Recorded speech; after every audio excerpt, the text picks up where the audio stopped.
Check 1 2 3. Check 1 2 3.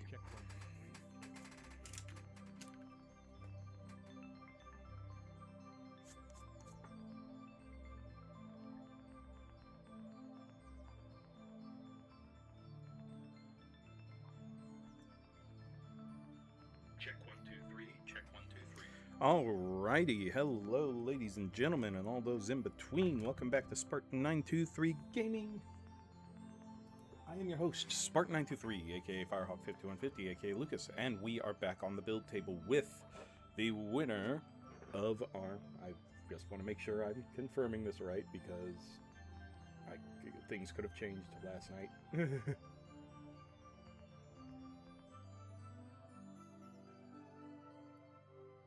You know.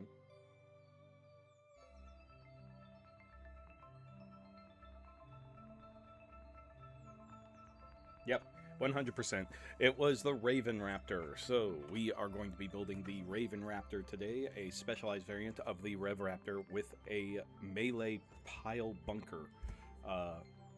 This is a very interesting design. Probably not a lot of detailing having to go on this one, but we'll see what happens. Probably mostly on the weapons and everything, but still a fun build. And then after this one, we'll be doing the Iguan. So we're doing our sorry, I just got out of the shower. I've been mowing all morning. We're doing our stream early today because we are celebrating Meg's birthday tonight with my parents. We went out last night for her birthday, so don't think she didn't get anything on her birthday. She did. She got dinner with me and kebabs and her mother. But yeah, all went well. Bubsy's over at Nana's right now, and we are going to, he's going to stay the night over at Grandma's, because we have D&D tomorrow. So, ow, ow, ow, ow, ow. Okay, got it. All right, sweet. Yeah. As far as schedule goes, Tuesday we'll be back in Hollow Knight, continuing our push through that. And then Thursday, probably GTA, maybe Sea of Thieves, depending on what we come up with. A lot of things can happen, a lot of things. Then, nothing on Saturday. I will be out of town for 4th of July with the Bubs, so. And I usually try to keep kids from being blown up on 4th of July, so I'll probably be helping run the fireworks display again. So, fun times, fun times.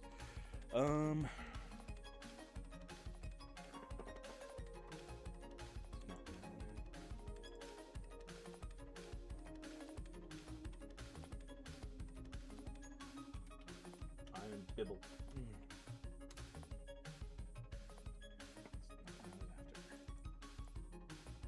There we go.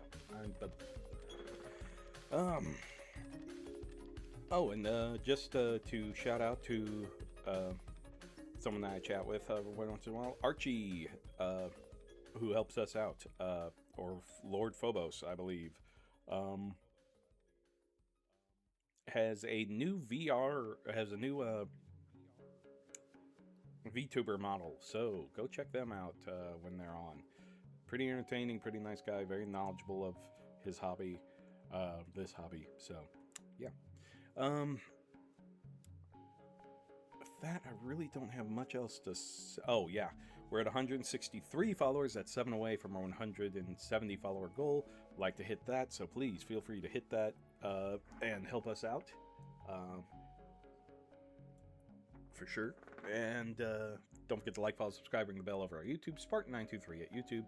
And if you want to help out the channel, go ahead and hit that subscribe button, because subscribing not only gets rid of those pesky ads, but it helps us out with server fees, maintenance fees, groceries, model kits, and diapers for little baby Bray. So, and don't forget to check out our Discord, which I guess I could drop a link for it. Yes.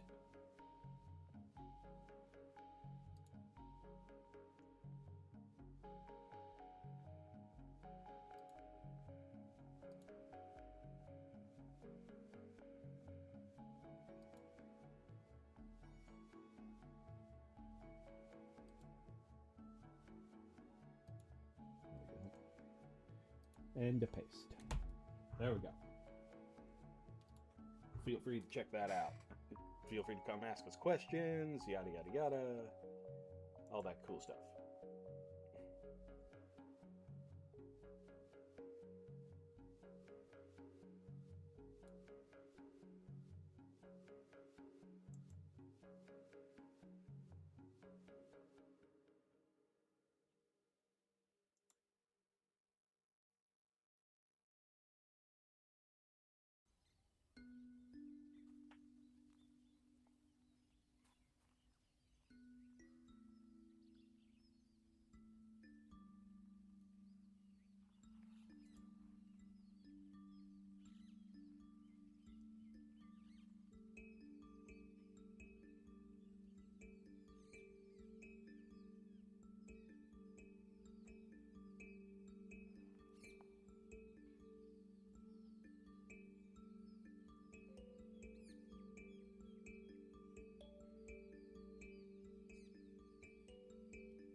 Okay.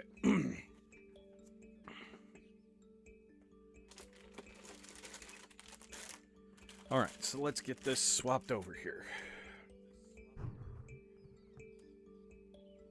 Build cam.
Okay, so there is some information on this. All right.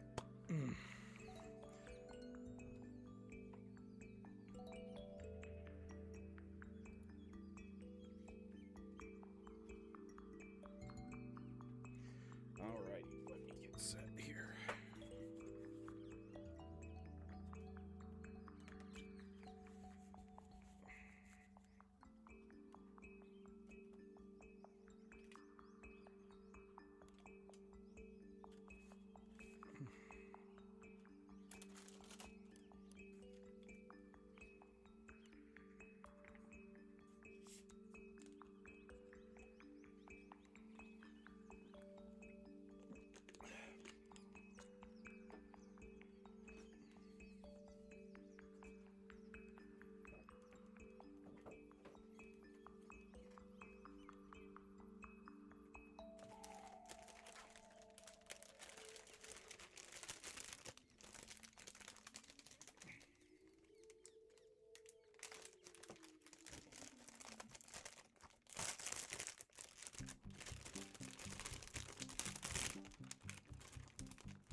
Okay. So why a duplicate model? Well, in all honesty, it's not a duplicate. It is, well, it is a, this is our first, like, repeat. But I will say it's definitely not the same. It is, as far as like story-wise, it's not the same. The Raven Raptor apparently does have a story behind it. I don't have a ton of information on it. It was currently really big in the comics that they had.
There we go.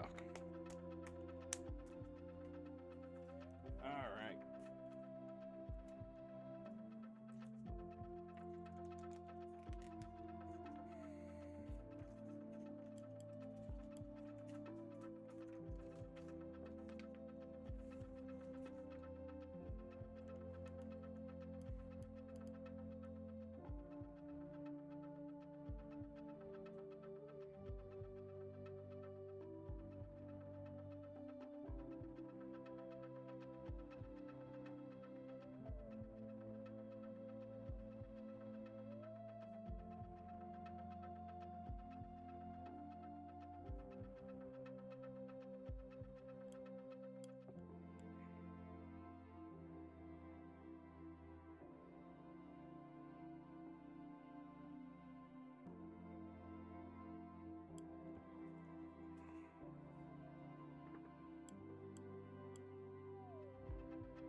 New stream. Hi, nice to see ya.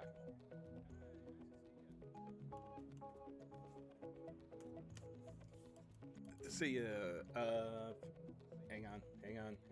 I know. My brain, it hurts.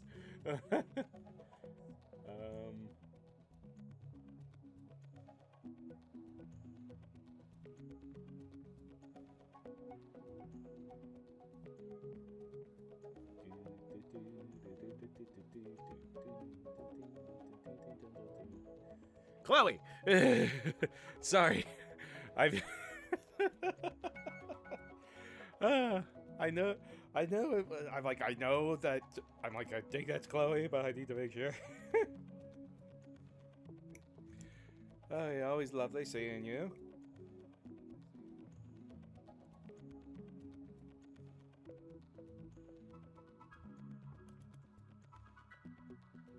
Building a raptor.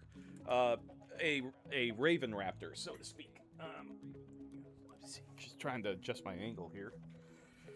So yeah, raven raptor. Specialized variant. Apparently, there's some interesting lore behind this one. Like I said, there's not a lot written on it, but from what I could find, there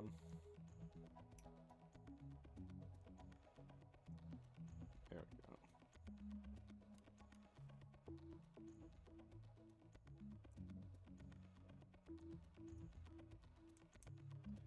There we go. Let's see. So, from what it says, from the box art that this has, because if you look at the box art, probably not going to be able to show it too much here, but if you see, there's a Zoid here.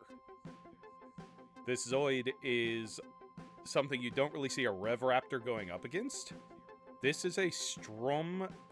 It's German, so I'm going to Sturm Taran.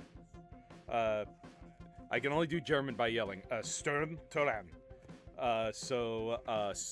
Which I believe is it's Storm Tyran or Tyrant. So, and that is not a variant that a lot of people know. That's a variant of a Berserk Fury, which is a very powerful T-Rex Zoid. So why is there a Rev Raptor going up against a Sturm Terran? Um, so uh, it's a reference to the Zoids' delusional war record comic, which is in the story of the Raven Raptor's Gylos pilot, former veteran of the Xenobus, chooses to confront the Sturm, whose pilot chose to side with Wolf during the uprising. So it's a civil war battle that's kind of happening between the Xenobus and Gylos empire.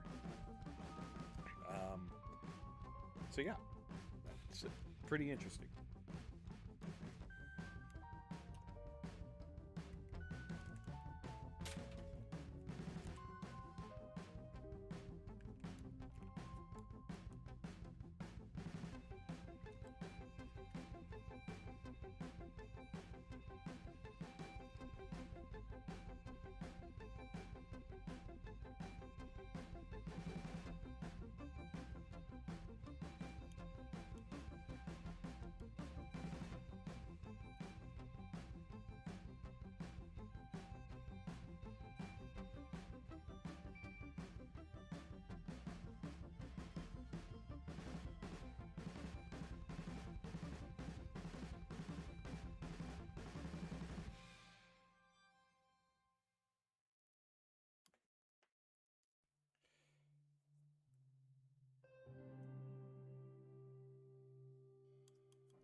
Love hearing lore.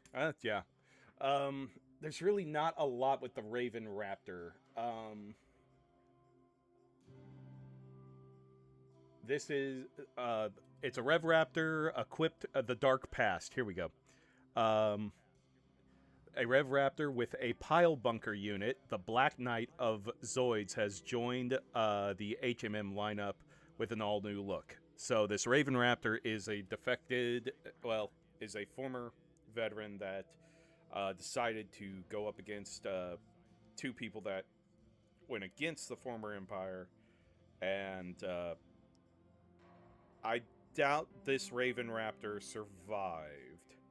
Um, but I will say, uh, it's fun going through the Zoids lore, especially for when I'm writing, because currently, for those who know and for those who don't know, uh, I do write some Zoid battle stories on Wattpad, so feel free to check that out. There's usually a link in all my YouTube videos since I started writing on it. So, but and I'm always looking for interesting Zoids to go with, and I'm not sure when I'm going to utilize this, but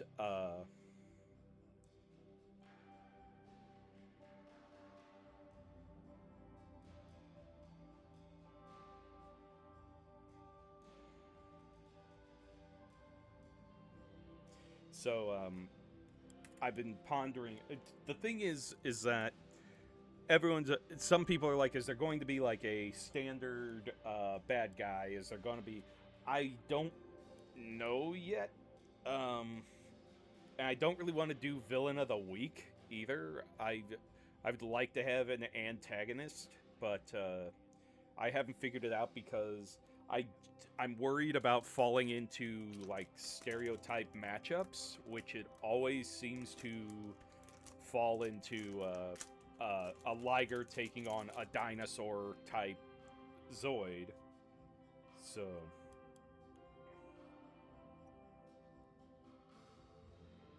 So I mean, at first I was like, well, I can't do Berserk Fury because Berserk Fury and a Liger Zero already's been done.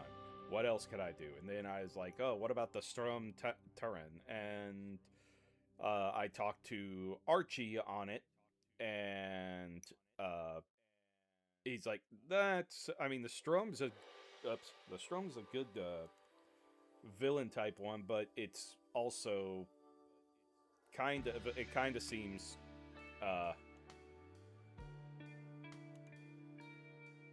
it seems to kind of follow the same pattern, and I'm like, okay, let me think on this. I've floated the idea of like it being almost a pilot of equal measure. I've also thrown around an idea that it wouldn't just be like, not all the stories are going to like headline my main character. I know that there was something I wanted to do with a death stinger. Like, they say death stingers would like cause their pilots to commit suicide or would kill their pilots because the organoid system would take over and stuff like that. So I like, what would it be? I think what I like wrote down in the note, like, what would it be like for a... It does? Why does it say I'm playing Sea of Thieves?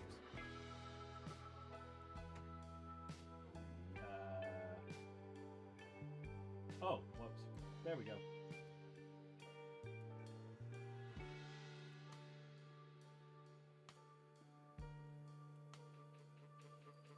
Yeah, I forgot to change that. It was a quick setup.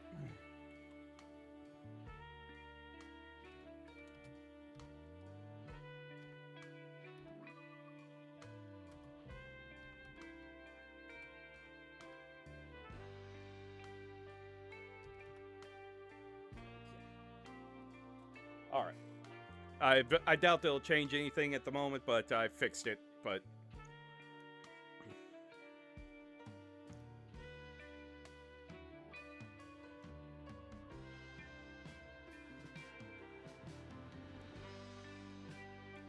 what was I talking about?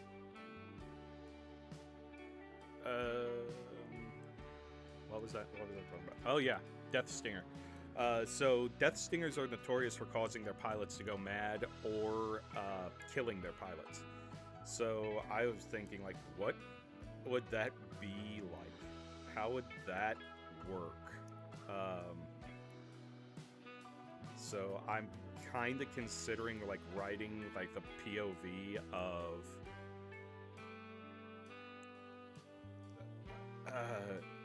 the POV of a pilot, and what would it be like? What would a organoid system that corrupts people be like? Because they say that like the Genosaurs and the Death Sor all had this like super aggression building uh, ability to them, which even the Liger Zeros had that as well. But for like the Berserk Furies and all that stuff, it's give me a sec.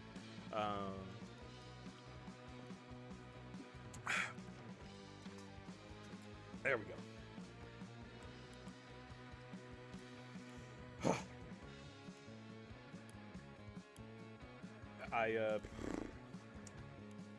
So I was throwing it to one of my editors. I'm like, I have this kind of dumb idea. And they're like, no ideas are dumb. Just pitch it, and I'll tell you if it seems it'll work or not. And I'm like, okay. So I'm like, so here's what I had. What if we could witness like a pilot being corrupted by their Zoid? And he's like, that is an interesting angle. I'm like, and what would it be like? What would it be? What would like it be? Would it be just like a silent, like they get in and there's like this thrumming noise that just kind of takes over? Or is it like almost a primal mental state, like feed, attack, burrow, multiply, that kind of thing? And it was such a question that the editor said, could you give me like maybe an hour or two to think on that? And I said, is it bad? He's like, no, I just really need to think on that. And I said, okay. And so they came back, and for those of you who don't know, Death Stinger is a giant sea scorpion Zoid. I have one sitting on my desk right here. I can grab it probably. Let me get this debris and I can grab it.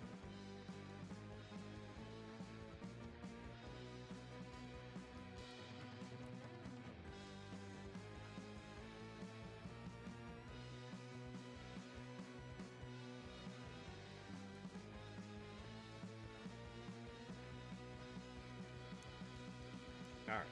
So let's see here.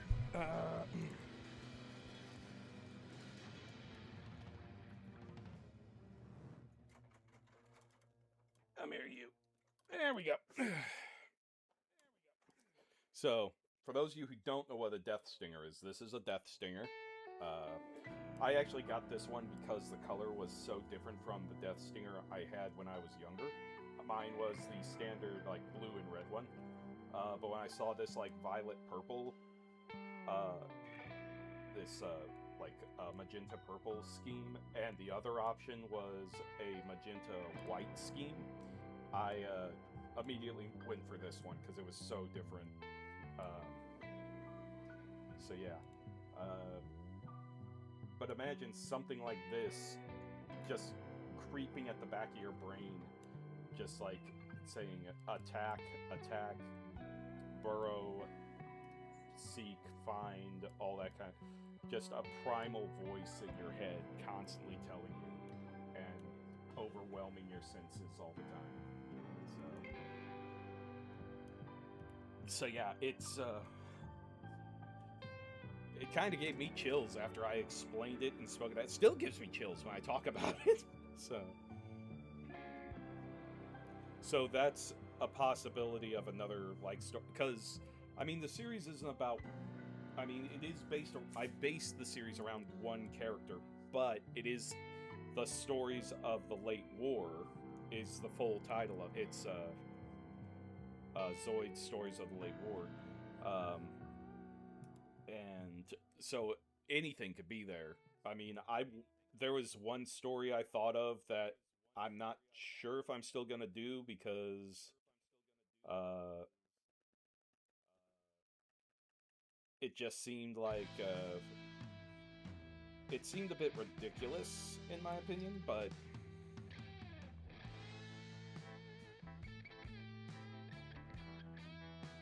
it was...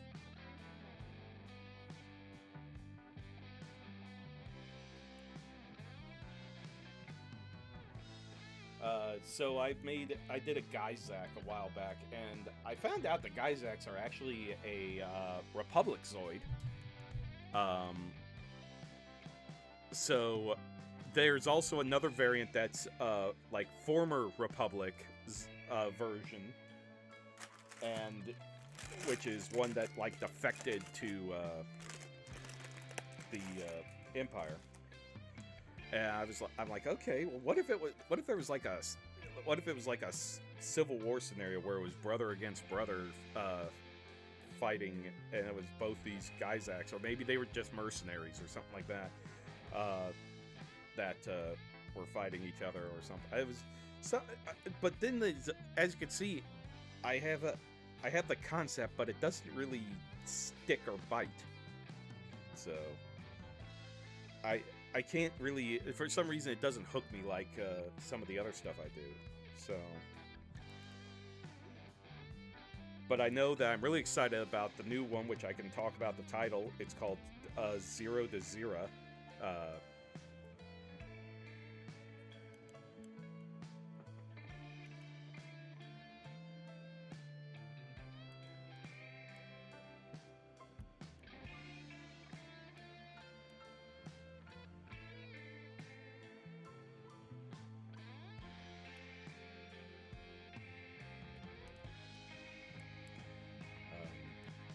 Because Zero to Zero is kind of introducing the Liger Zero in full, because Soul of Steel was just introducing the partnership that they need to operate together. And Zero to Zero is like showing more of the side of the Liger Zero than anything. And kind of like cementing their place as a character. And just a heads up, in 50 seconds we will have an ad. So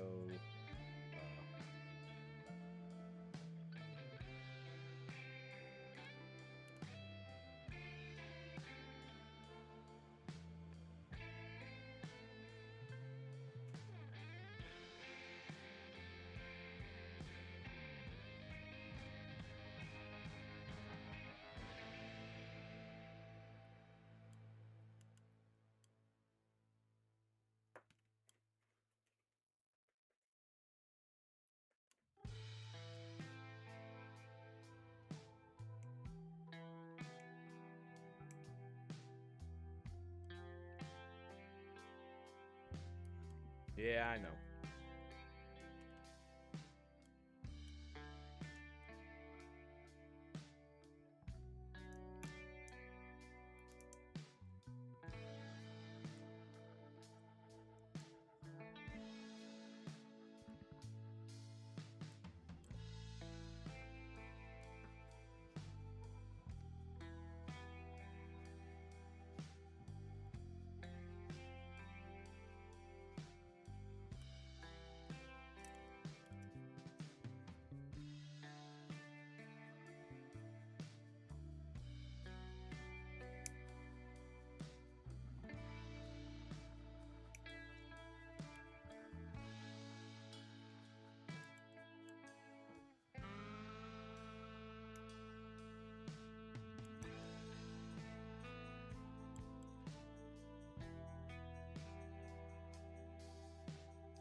All right, community's back. Okay, sweet.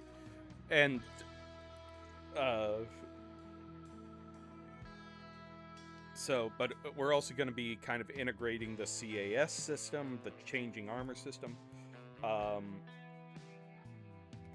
taking a lot of suggestions from my editors and some of my proofreaders that we really need to. I need to make sure to be putting like decent descriptors of some of the Zoids, and that the Liger Zero probably needs a like story that goes into more detail of what is the Liger Zero, what is the story behind the Liger Zero, that kind of thing.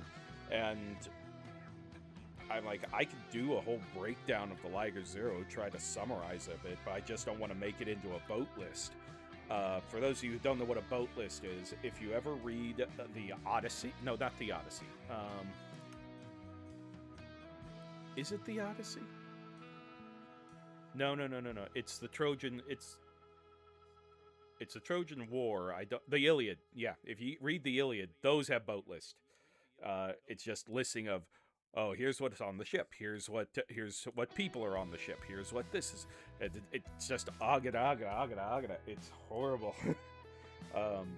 It's very hard to read the Iliad if you aren't ready for that. I've stopped reading the Iliad a few times and came back to it because the Iliad is, yeah. I'm not, for the record, I'm not comparing what I'm doing to the Iliad. There's no way I would ever match that. But I will say,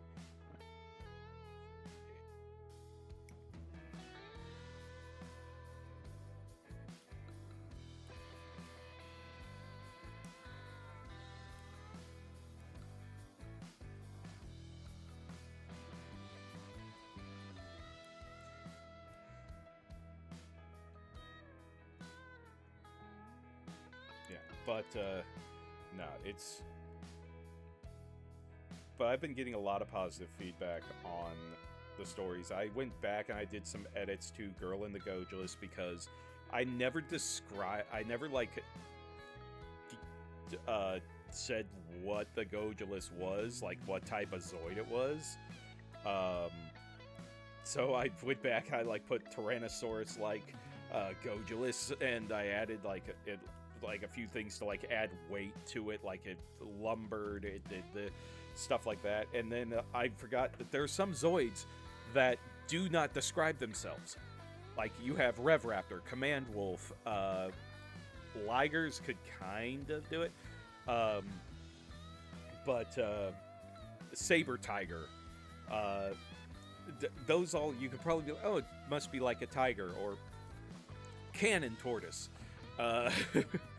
So, but I went in and I did add like Turtle-like, Cannon Tortoise, Tyrannosaur. Oh, Telemacha. Yeah. Telemachia, yeah. Telemachia is hard. Ugh.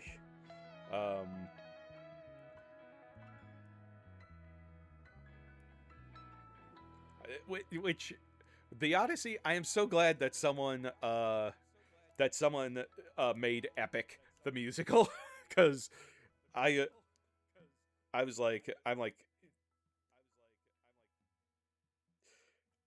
because the Liger Zero. Okay, so what would you like to know about the Liger Zero? That, because I mean, uh, I know a bit about it. I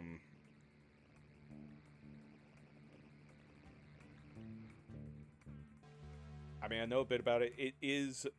I know it's. I'm gonna sound stereotypical. The Liger Zero is like my favorite Zoid, because not because it like was the hero Zoid or anything. I like the personality that they gave the Liger Zero.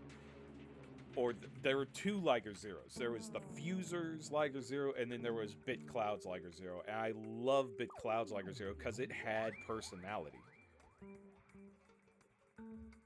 Don't know anything about Zoids. Okay, here we go. Oh, whoops. Hang on. That almost got a little chaotic. Okay. So, what are Zoids? Zoids are organic creatures that they are creatures that have evolved differently than life here on Earth. So, I'm not fully certain. Archie could probably bury me in the ground with all the facts he knows, but I'm gonna probably do a summarized variant here. Zoids are organic mechanical creatures that are from the planet called Z. There is some timelines that the Zoids were brought to Earth, but I don't really know much on that. But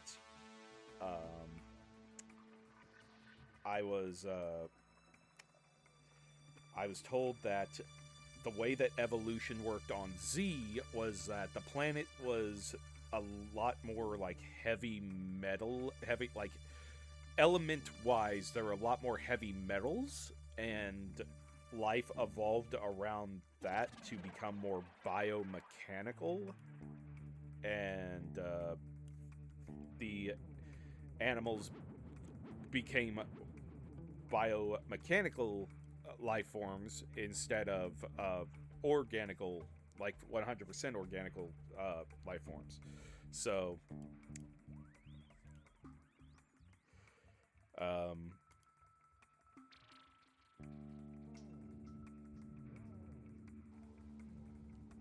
and so did the people in a way. Zoidians still kept a more organic style, but if you see like residents of the planet Z, you'll see they have all these like different like markings on their face or something like that.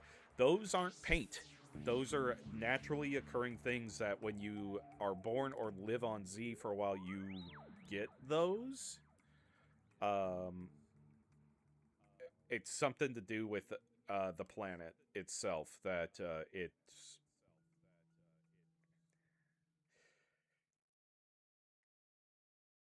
so pretty much uh, long and short of it, they are biomechanical creatures that are sentient. I think the best way I could do it. Let's compare it to a Gundam. A Gundam is a robot. There is nothing uh, organic about. Well, I'm sure someone will be like, "Oh, Witch of Mercury." I'm not. I'm talking about my base knowledge. Witch of Mercury, I'm not including yet because I haven't fully researched Witch of Mercury yet. So shut up. Um, a Gundam is a machine, 100%. Uh, and by this, I'm referencing Gundam Wing Gundams, which is a robot. Yeah, I know. It's the feel good lesbian mecha anime for the year, uh, of its time. Um, so, anyway, where Zoids are living, feeling, breathing machines. So, and there's several types. There are wild Zoids, and then there are like combat unit Zoids, and so wild Zoids are like animals. So they would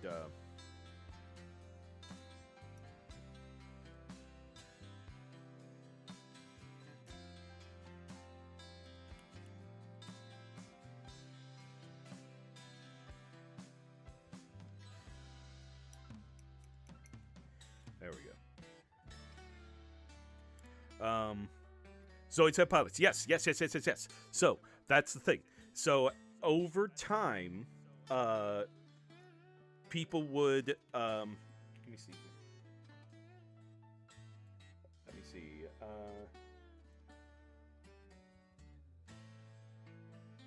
on. There is a picture of that.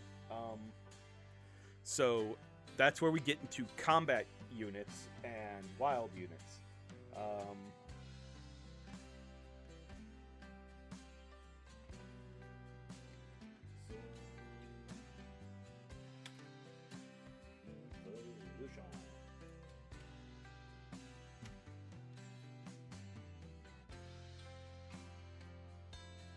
Okay. So that became a thing, like when, like how we domesticated dogs and such. People domesticated Zoids, and the Zoids would allow themselves to be modified, or they would put what would be the equivalent of what would saddles be for Zoids. Um, let's see here. I know there's an image that shows.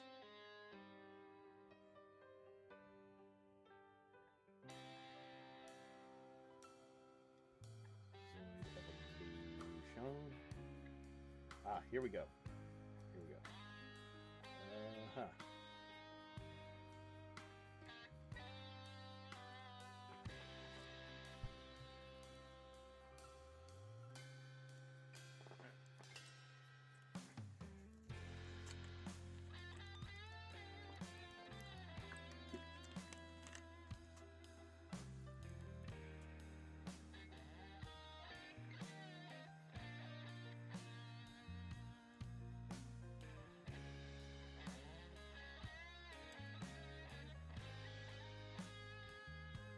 Give me just a second. I'm bringing it up, but it was kind of like how humans domesticated horses. They formed bonds with Zoids that would then become familiar with humans, stuff like that.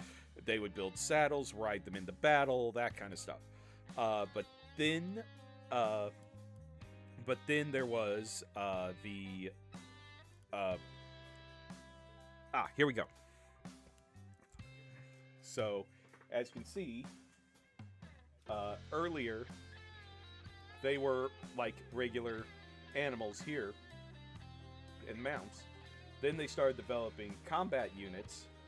So so what would happen is they would build bigger bodies for the Zoids and put their cores into them, which you'll talk about. And then there would be heavier combat units, so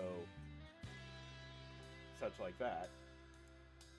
So the Zoid itself is becoming the weapon. So the Zoid would be improved upon here, but not completely converted and given weapons and stuff like that, where this is a full and different body altogether. So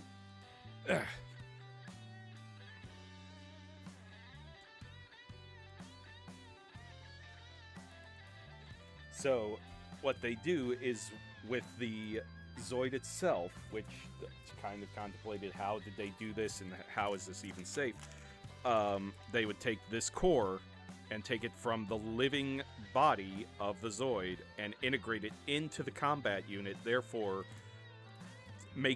giving the Zoid a whole new body. But it would be depending on the will of the Zoid itself. Some Zoids will actually run wild and break free, where some are like accepting of it and will just wait till they have a pilot, because then it becomes two things working together, where the Zoid can do whatever primal instincts will do, but when you have a pilot, now you have tactics integrated to what the animal side will not understand. And it's like, okay, you want to run, okay, well, let's run here, or let's do this, or let's do this, and we'll be safe. And if you want to get out of this situation, now we need to fight using this or this. And so it's when it comes to that, the Zoid is like a mech, but it is sentient. So when the pilot is in control, the Zoid could technically take control of itself even without a pilot.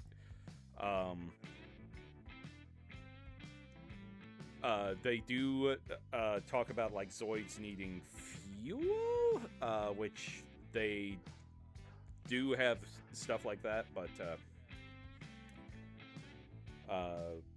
it's usually pretty like it's like a bioorganic fuel.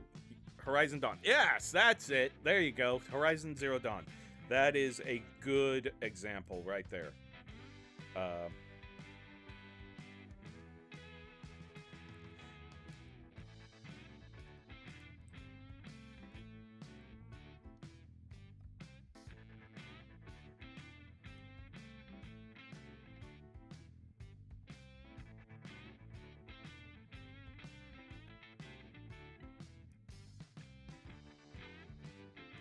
So, anywho, the Liger Zero itself. So here's the fun thing that I presented to Archie. I kind of blew his mind on this one. So the first thing is, I'm like, okay, I was looking at research for the Liger Zero because I was getting ready to write about it and stuff like that. And I saw it's a lion type. I'm like, okay, lion type. Well, that makes sense. A Liger is part lion, but it's also a tiger. Well, then I started looking into, well, what? So then I'm like, well, wait a minute. And I looked back into the history of the Liger, with the shield Liger and stuff like that, and I'm like, oh wait, the Liger was made as a answer to the saber tiger. I'm like, wouldn't that? I'm like, I wonder if that. And so I messaged Archie, and I go, hey Archie, I've got a question for you. It's like, I'm like, maybe I'm stupid, but are Liger Zeros called Ligers? I have the question. I might as well just read the question itself. All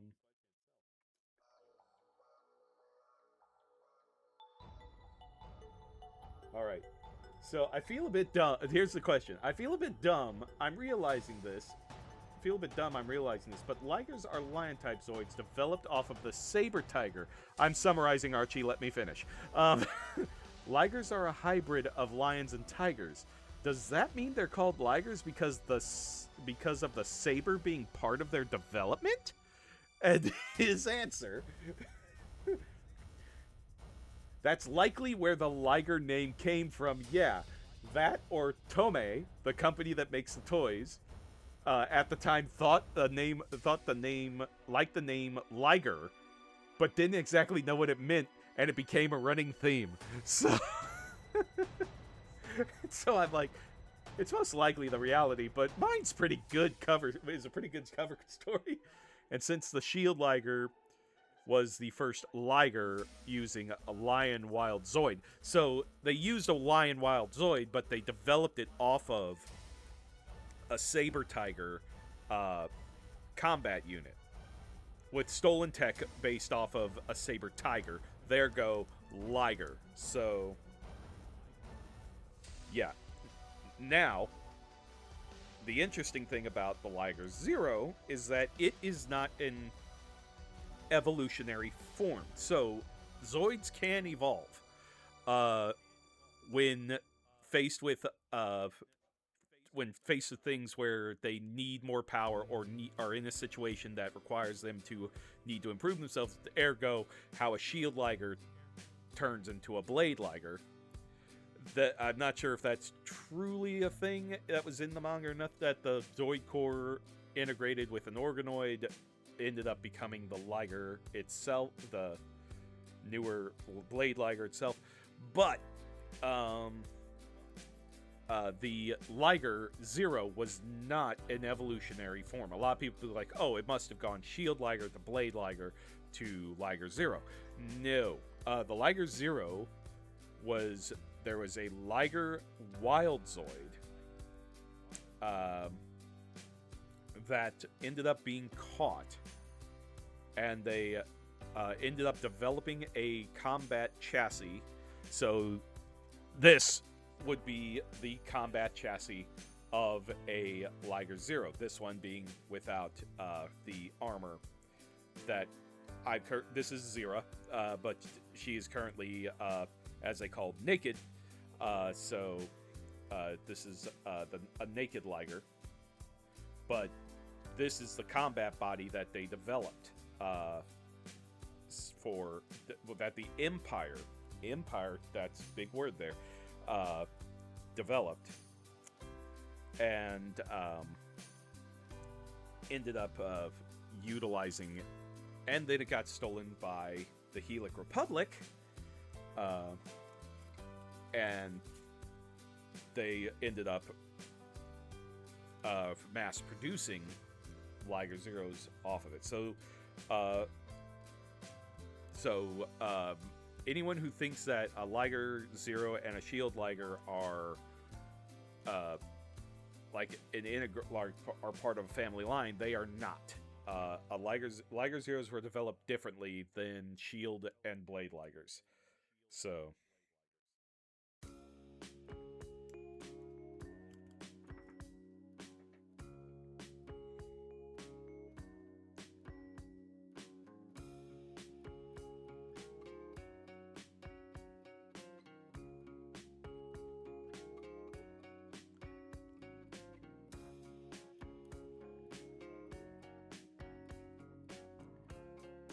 yeah, but that made me realize something when I started thinking up ideas for Zero to Zero. The Empire developed the Liger Zero and had its own variant of it.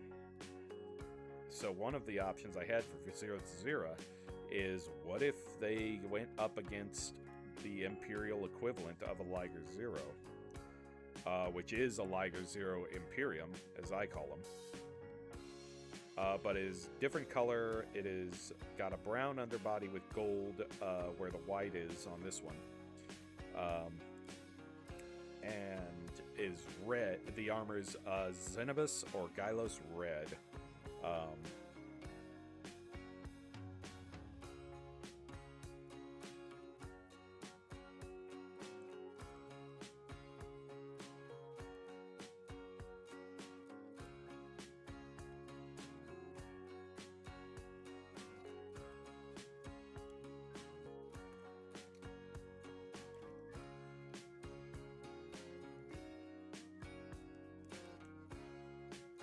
I'm gonna say this head is very sinister looking.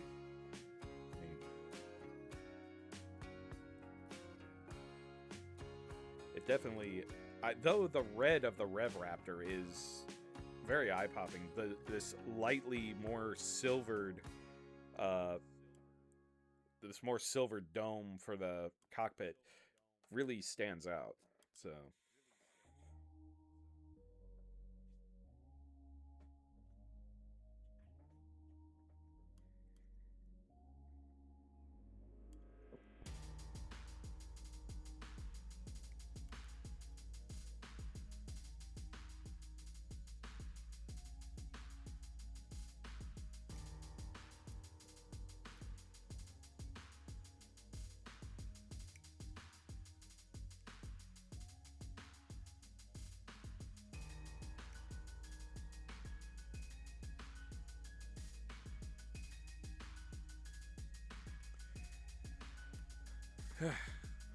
But,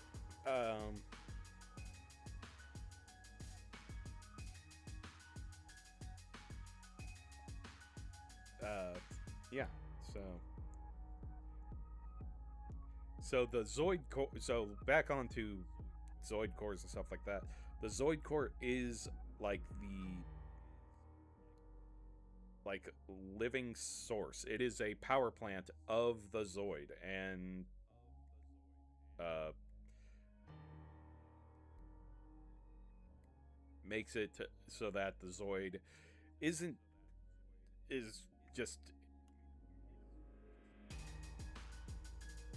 made is just takes the creature and integrates it into the combat body itself. So.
Okay.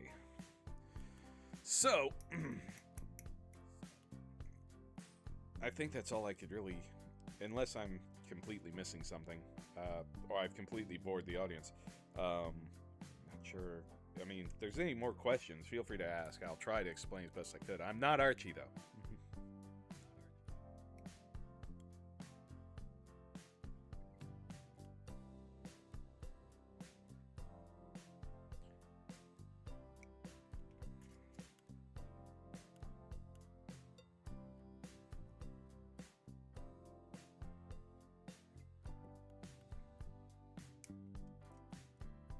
Nope, not bored at all. Sure. That's what everyone says.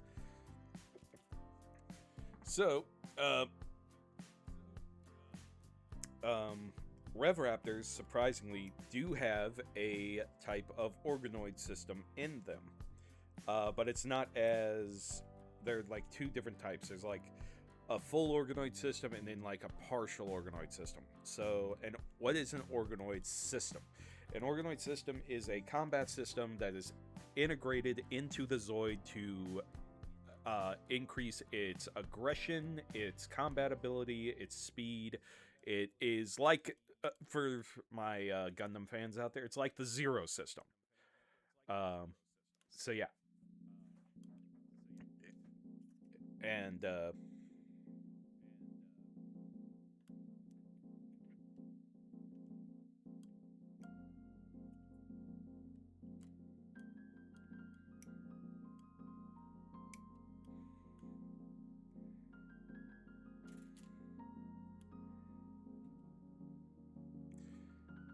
And we're going to have an ad in about 38 seconds.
Okay, welcome back.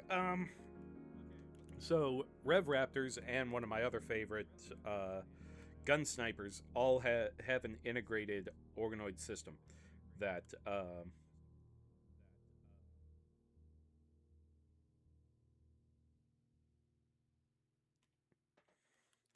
and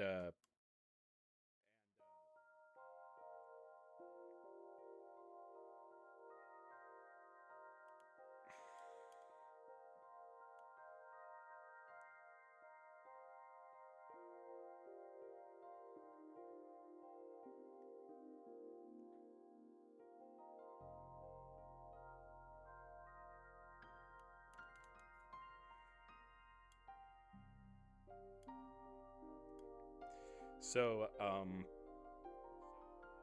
it makes the Rev Raptors and gun snipers a bit more intense, a bit more voracious combat wise, because a gun sniper is meant for long range but has good melee interactions, as does a Rev Raptor. But the difference between a Rev Raptor and a gun sniper, number one, is the body. Number two is the gun sniper is more of a weapons platform, where a Rev Raptor is more of a melee based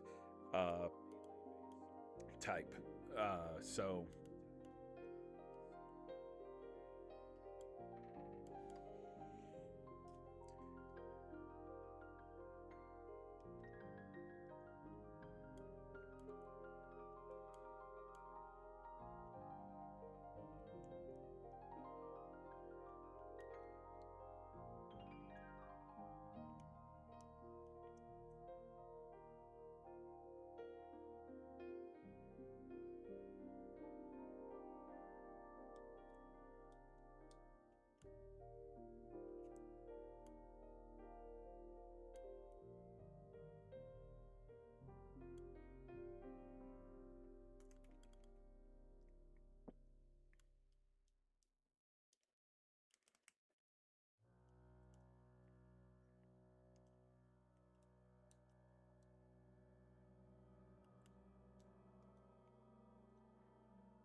Okay, so there's the head. All right. So, but a lot of people think Rev Raptors, oh, these are just cannon fodder. That's, well, I mean, they did make them look like cannon fodder, but they are a base infantry model. Say for this Raven Raptor that we're dealing with here.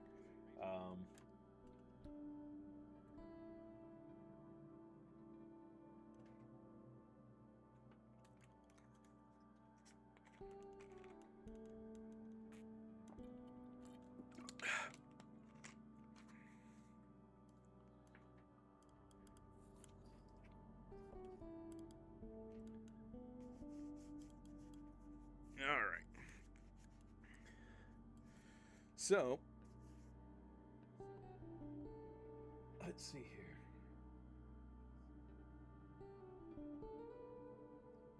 So the stats of a Raven Raptor, we got a length of 15.3 meters, a height of 10.3 meters. It weighs about 26 tons, maximum mile per hour of 200 kilometers per hour. This one, the counter scythes, which is these here. The hyper claws, which are also here. The pile bunker, which we are working on. We'll be working on here. And then the Haken claws, which are here. Those are all of the different type of weapons this thing has. So as you can see, Raven Raptors do not have a ton of like ranged weapons, so to speak. You could put guns on them, but it'd be limited to a few other things. It would be limited to very little.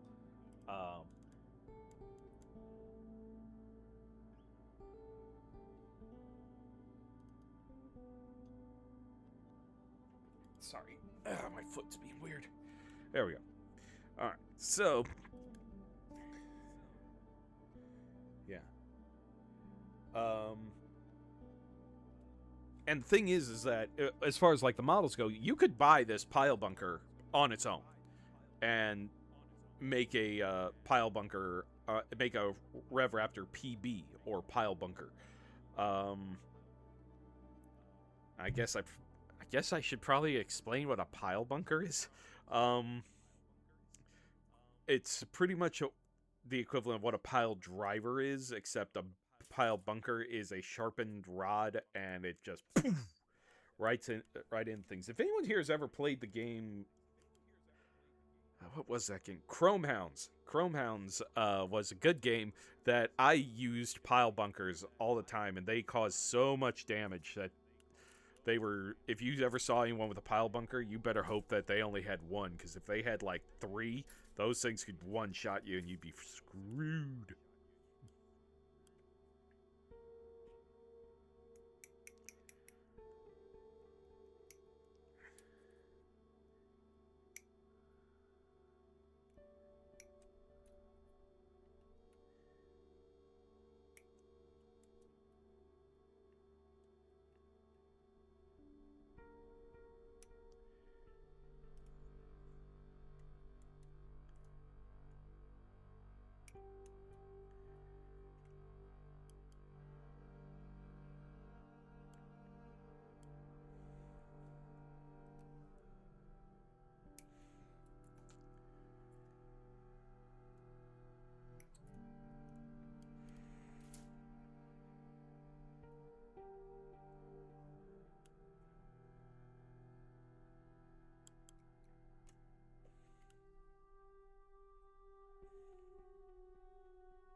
Okay.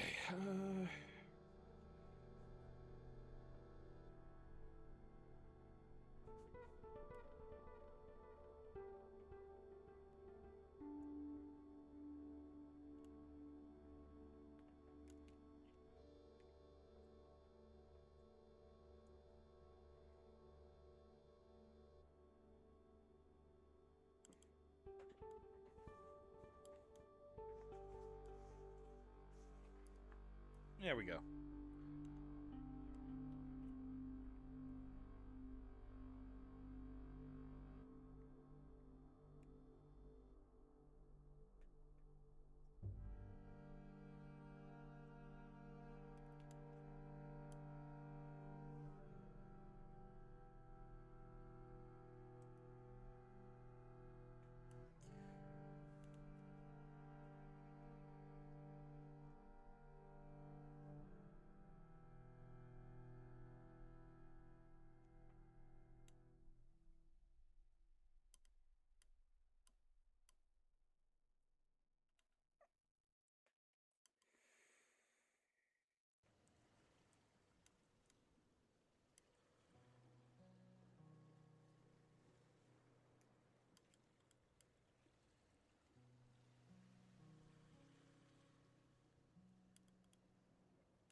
Okay.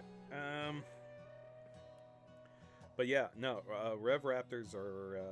I believe I was talking about like they're sometimes seen as cannon fodder. They're actually like very powerful units that I think they said like 4 could take down a Gojulus T Rex unit. Um, I mean, seeing one that's like try to one-on-one a Berserk Fury, that's a bit. It seems like a bit much, but uh,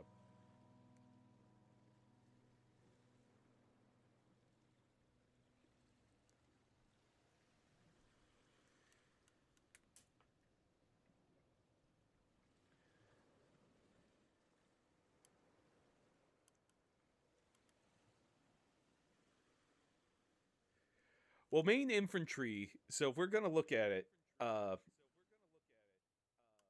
so if we're gonna look at this like uh tools and bodies, your basic infantry, which does exist in Zoids, but since that doesn't get you a lot of screen time in the show, they don't show that a lot.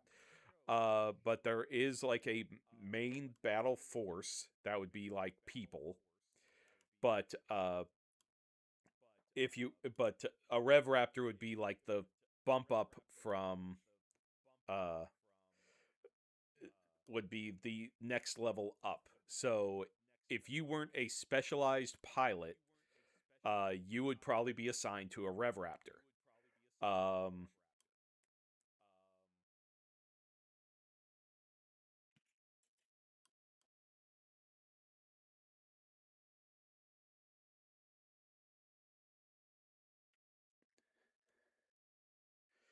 but Rev Raptors themselves are specifically a melee type.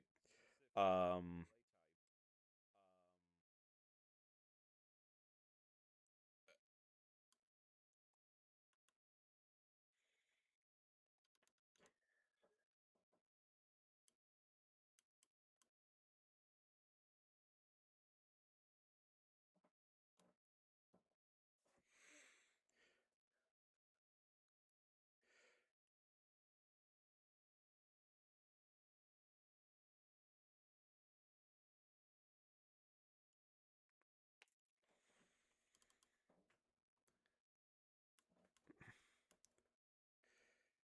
but this Raven Raptor is a specialized unit of a Rev Raptor.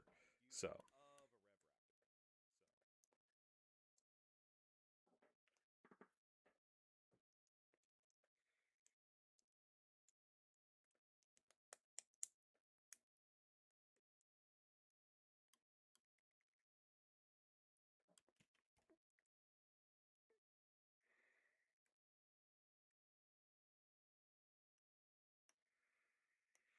so I would say if we're so there are some units that I would say are like what would be considered infantry units, which would be Gyzax, which are like a small scorpion, uh, Rev Raptors, gun snipers. Uh, Excuse me. What makes the Raven Raptor special is that it is a, uh, I believe it's like a stealth unit or a, uh, like a royal or a custom unit. Um, they don't really they don't really integrate exactly why this one. I mean, this one is um, the Raven Raptor's Gylos pilot, a former veteran of Xenobus, uh, which was the original name of the empire before it was taken over by Gylos, chose to confront a Strom Terran, whose pilot sided with a famous pilot named Wolf during the uprising between Gylos and Xenobus. Uh, so this one seems to be a different division from what a standard Raptor is, and it has this pile bunker unit, which there is a pile bunker specific Rev Raptor. Let's see here. All right, so and this actually looks like it is a. It might be It might actually be like a night patrol variant by the colorations. Um,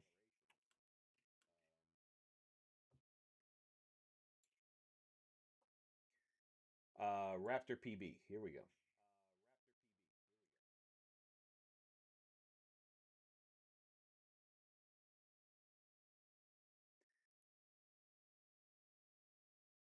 Ah, okay, sweet. So now we have more information on a pile bunker, uh, of a pile bunker unit. So give me a second. The thing's trying to.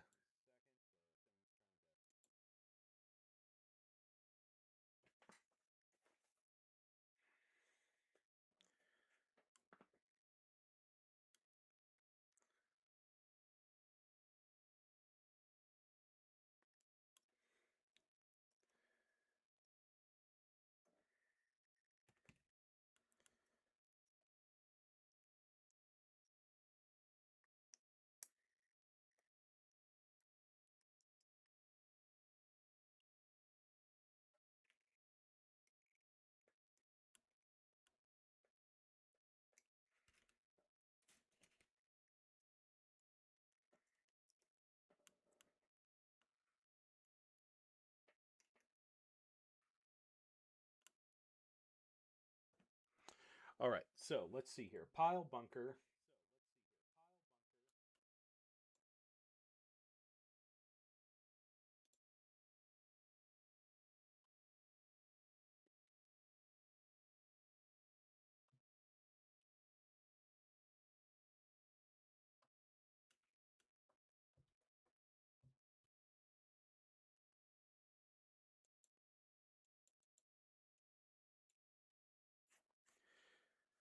Okay, so in ZAC 2100 July, Rob Base. Let's see the introduction here first. Sorry. Rev Raptor PB is a variant that trades a small degree of speed to improve the close range combat abilities of a Rev Raptor, which are already a terrifying force to be reckoned with in when the Zoid was first launched. Rev Raptor PBs were part of the Gylos Empire's attack on Rob Base, the Helix main hub of Europa. Uh, this is a lot of stuff. Though their supply lines were exhausted, they intended to destroy the remaining Republican troops on the Western continent. However, due to delays in their marine forces reaching the battle and exhausted supply lines that limited their ammunition and resources, their efforts were unsuccessful.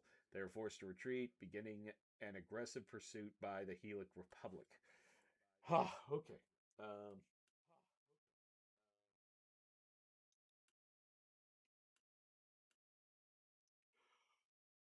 doesn't really get too much. What is a pile bunker? Okay. This back here is a pile bunker. So what it does is that thing locks back and then just goes. It'll like lock back into position and you punch right into anything. So this thing. So let's imagine, if you will, this is the rod for the pile bunker. So let's imagine, if you will, that raptor getting. I'll do it with the Liger Zero here. Sorry, Zero.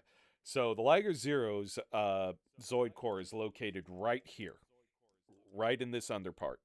So this raptor, if it could get up under the Liger Zero, it could fire this pile bunker right into that Zoid core, completely destroying this Zoid. Um, which is actually a terrifying thought when you think about it. Because it's just a big, usually they're hydraulic driven. But this one looks like it's ballistic driven, meaning it has cartridges that when that thing's locked back, it fires around and goes. Yeah.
go.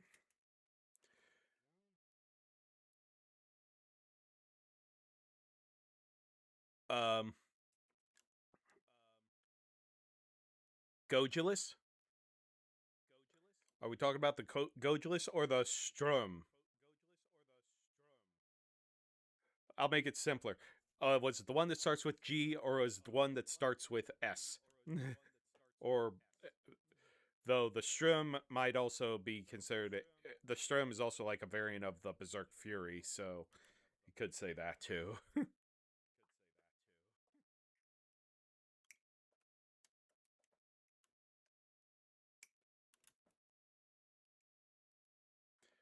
G, but I'll hear about both. Okay, so. So, what purpose combat wise was the T Rex? So, originally for the Gojulus, uh, the Gojulus was meant to be a wrecking machine. It was meant to uh, pretty much it was a big heavy assault with small weapons that it would just tear Zoids apart. It was, uh, I mean, the box art that I saw for it that I still have, shows a Gojulus standing over a red horn, which is kind of like a Triceratops looking Zoid, but it ripped its head off and was holding its leg, and the body was in front of it. So this thing was powerful, strong, and just a brute. So it was, yeah. But there was one flaw. It was slow, very slow. So they integrated, that was in the Mark 1. So the Mark 2s, they put huge buster cannons on them. So let me show you. This one back here is a Mark 1 Gojulus, but I put the buster cannons on it and the quad cannon uh, on there. So these have made, this is what made the Gojulus a formidable weapon, is those two cannons. So it became an artillery unit that were capable of bringing down death soars like that one, uh, if they were lucky and the death soar wasn't wiping them out in one blast. Um, the Strom, gosh, I'm trying to sound fancy.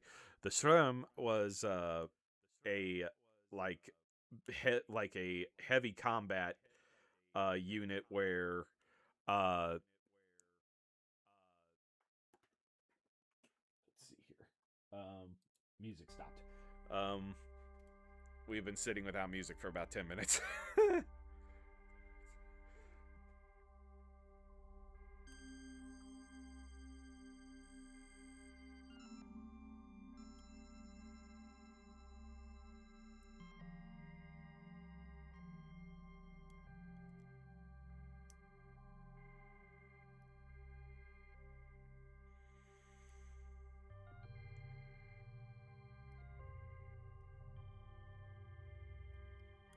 There we go.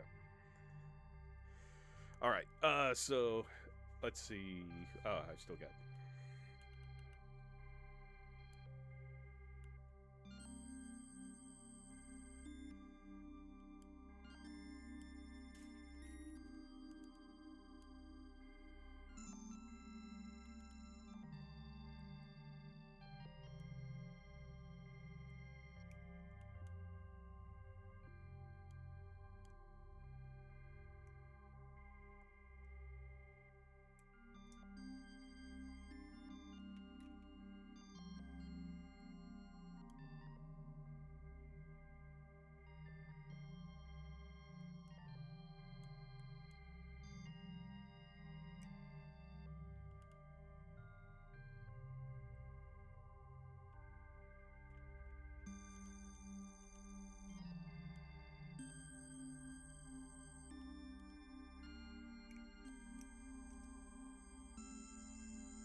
Okay. All right, so we're back. The Strum. So with the Strum, Taran, let's. Yeah, I can't skip them anymore for some reason. So at the Strum, we gotta start with what the Berserk Fury was. The Berserk Fury was developed alongside the Liger Zero, but it was made as a fast shock and awe kind of thing. It had brilliant melee weaponry, brilliant mass destruction weaponry with its hyperparticle cannon, uh, which the whole you know how they designed the A10 Warthog around the Gao? They designed the Berserk Fury around the particle beam cannon. So it is a gun with legs that looks like a Tyrannosaurus. Yes, we happen to have so the way that the Berserk Fury was developed. It was developed from research from the Death Soar, which I showed you guys right there. That's Death Soar, which was like like the equivalent of a nuke, so to speak, in Zoids. Well, it was a catastrophe, is what they call it. It was like a big, like a grand catastrophe class thing. So that would, so they ended up like taking Zoid cores and then manipulating it with what they knew about the Death Soar and developing these other Zoids from it, like the Genosaur, the Geno Breaker, and then the Berserk Fury. And the Berserk Fury was supposed to be like the Liger Zero, where the Liger Zero had different armors that could go on it. They wanted the Berserk Fury to be like the equivalent of the Liger Zero, but as a T-Rex unit with changing armor, stuff like that. But I think there's been only like 3 armors, and one they like never released. So, but they so if you were to look at so what the Strum does is it gets rid of what the Berserk Fury had, which was these charging blades on its back that were also manipulatable and used as melee weapons and stuff like that. It got rid of those and added more boosters, but then it put 2 claws on the side to like add reach, because you're not gonna get anything with the tiny little arms of a T-Rex. So those added a grip to where that hyper particle cannon could grab another unit, hold it out right in front of it, and then that thing would just open its mouth, lock into place, and then fire and just obliterate whatever was in its hand. So the Strum was more of a melee unit than the Berserk Fury was. Berserk Fury was a balanced unit, where the Strum was speed and melee. So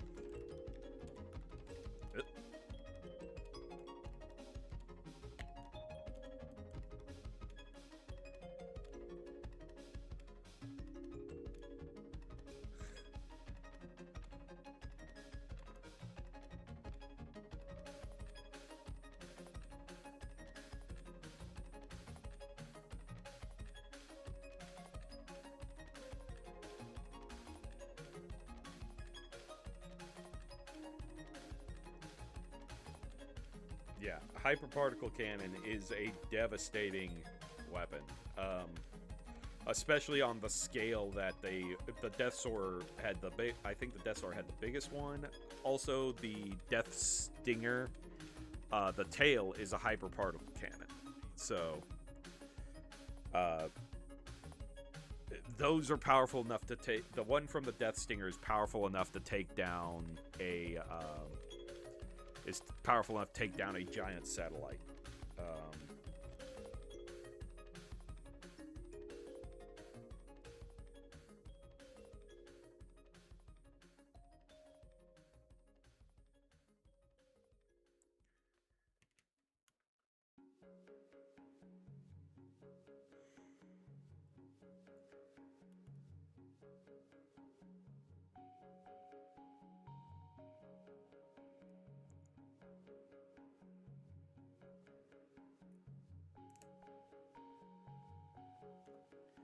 Yeah.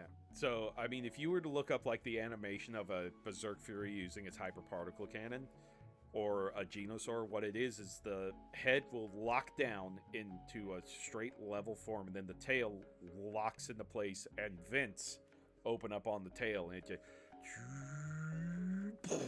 and fires a continuous beam of energy. Uh,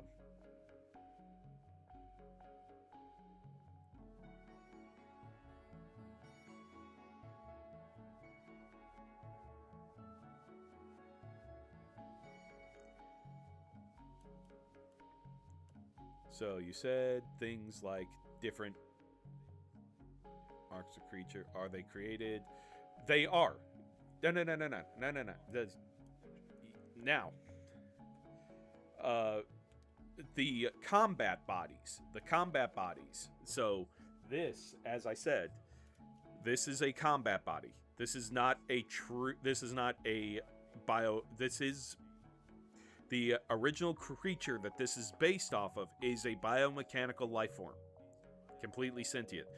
Once that's, but when they integrate the core into this, this becomes that biomechanical creature. In a way, it's more machine in this form, but the Zoid core is biomechanical. This thing has sentience. It still behaves like an animal when it, if it wants to, but this body, the combat body, puts a bit more control over it. Uh, but we, the well, when I say we, humans did come to Z, and they developed the combat bodies there, so you can. So they, the combat bodies are created. So that's the way to that for a quick, simple answer. The combat bodies are created, and the cores from the biological creatures are put into the body, which makes that combat body now the new now the new biomechanic shell of that core. If that makes sense.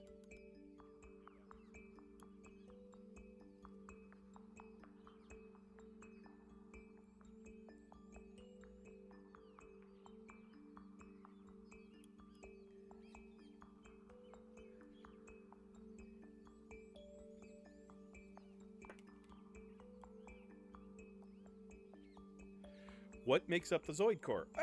Okay. Well, pretty much over the evolution of time, all the organs that used to be in the creature before they became fully biomechanical, over time,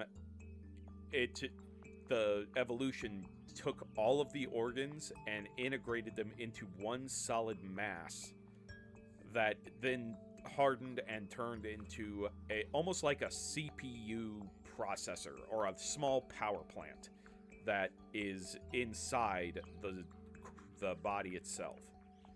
Um,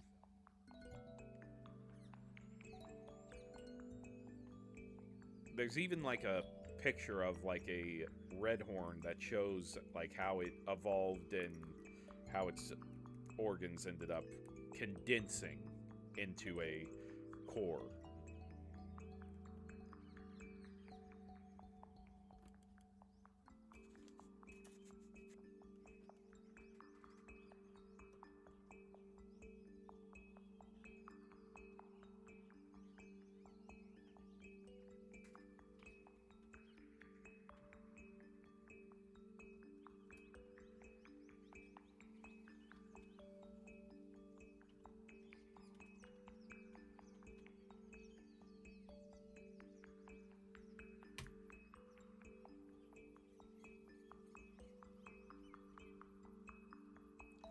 No, you're fine. I'm trying to find the Zoid core.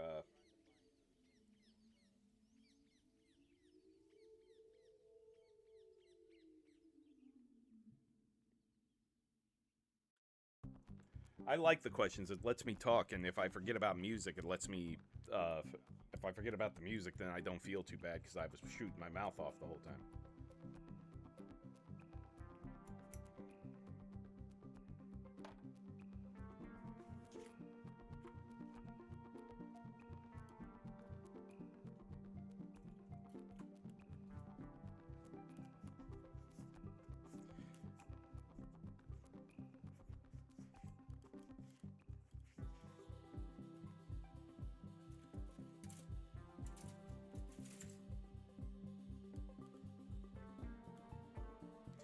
This one actually has like a gold body, which is interesting. That usually means that this was a high-ranking officer or something, or this was part of a very distinguished group of pilots.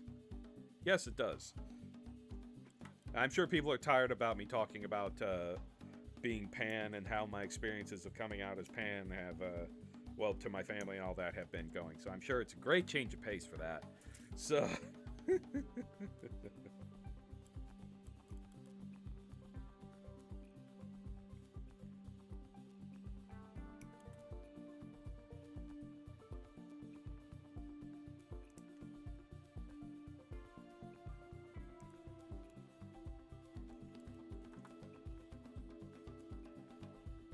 yeah.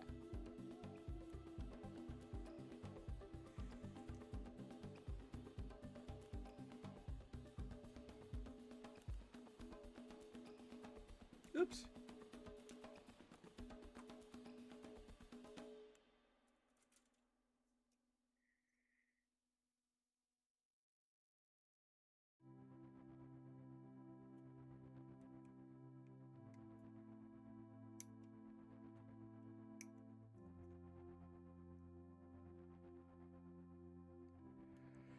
Possibly. Because I will say that I wouldn't say the thing is I haven't done a lot. I haven't like read like the full manga or anything. I'm going off of just the knowledge that I've been able to collect while I've been doing this. So I'm sure that there were divisions that had different colors. I know that there are some because this is actually probably the best example here. I seem to put it away. So we have one called a Redler. This is a Redra. If you look at a Redler, it is the exact same thing, only purple. This one is a Redra, which is same thing as a Redler, different paint job. The reason that it's painted this way is because this was developed after the Empire went from Gylos to Xenobus. So this is a Xenobus version of a Redler.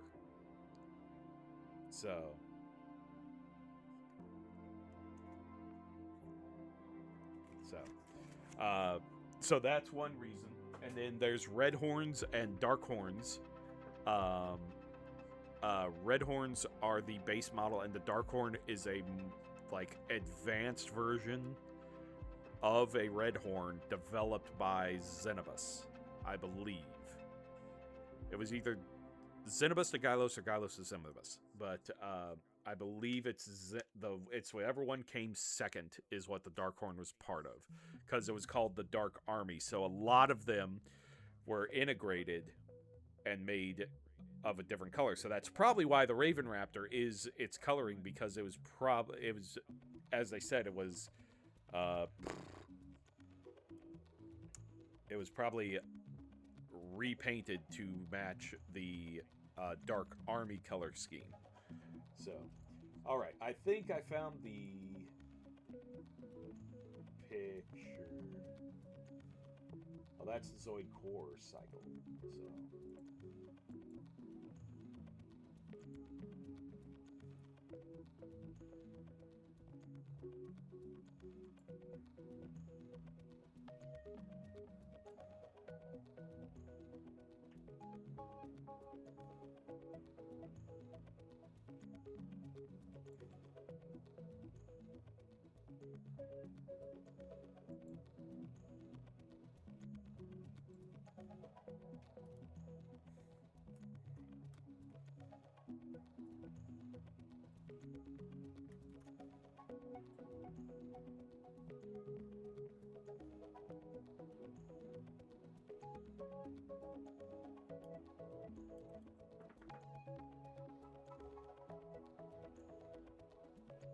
Okay, so here we go.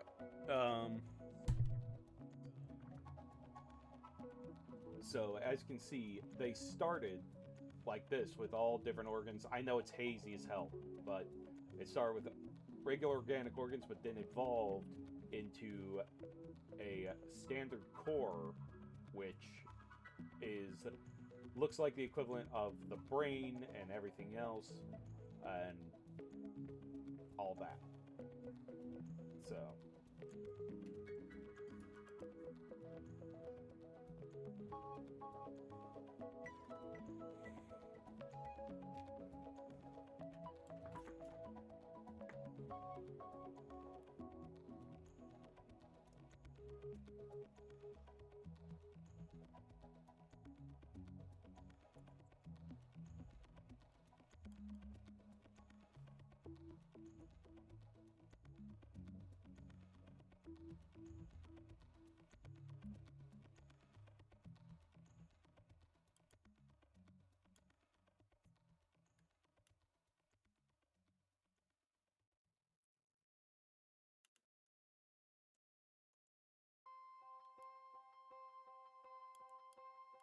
Oh, but there, you know, they do say ranks and divisions. That does make sense, though, because there are these ones called Iron Kongs, which are giant gorillas, which were developed to fight Gojulises. Um, yeah, that is a King Kong Godzilla reference.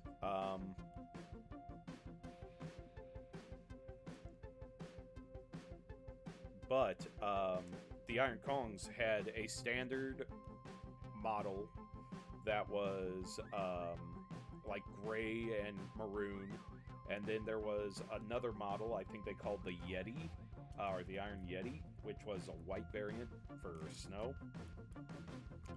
And then they did have one that was pink for a for a type of unit called like a Praetorian Knight or something, or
oh, now I remember what they're called. They were called the Prosen Knights, because the guy who was trying to take over the empire at one point, his name was Prosen, and his division was like the Prosen Knights. I actually want to get one of those Iron Kongs, but they are expensive. So.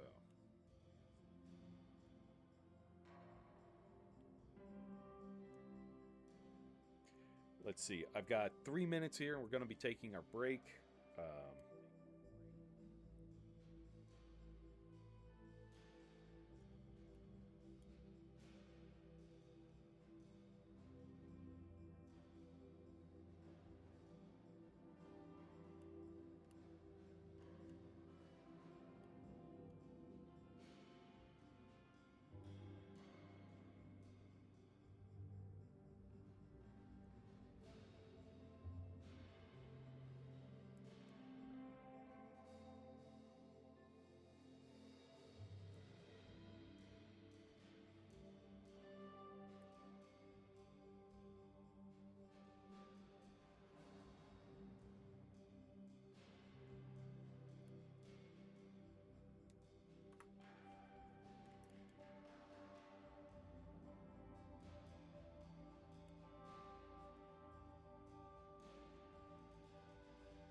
Okay. So, the Sharpie pins is for detailing. I will explain that when I get back from my break. But as of right now, we will... Got a part that's acting a little...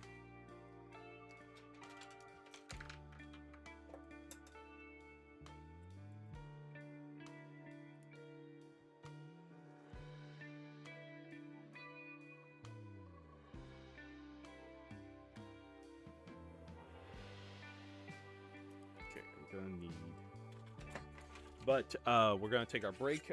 This video should be up later tonight, and the second half of the video should be up tomorrow. As far as our schedule goes, our schedule is Tuesday. We'll be back in Hollow Knight, continuing our journey and trying to just bash our head against the wall till we finally get past the enemy we've been working on. There we go. That's what I needed.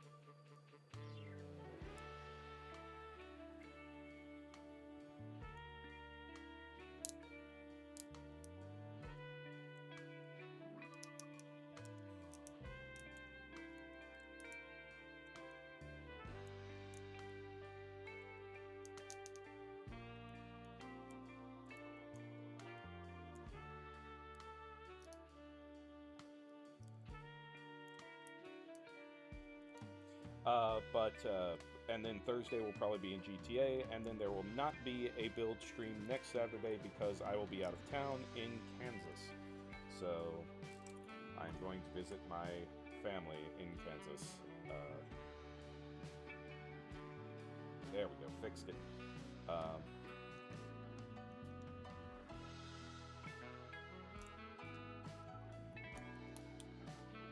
There we go, fixed it. I wanted to fix that before I left.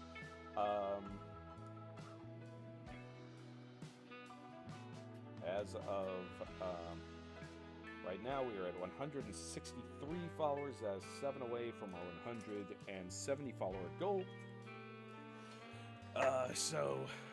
Feel free to hit that like button or that follow button and help us out with that. Have your friends come, drop us a follow. And to help get our stuff recommended to the people who would like our content, don't forget to like, follow, subscribe, ring the bell over at our YouTube, Spartan923 at YouTube. Join our Discord. The links should be in the chat, and I try to post it when I can in there. And then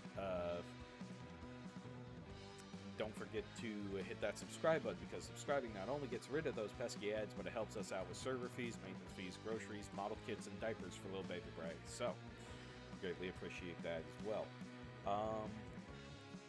Like I said, we'll be back in about 10-15 minutes, so if you're going to be sticking around, we'll see you then. If not, remember to get out there, discover, explore, create, innovate. We will see you here next time on Spartan923 Gaming. I love you guys. Take it easy.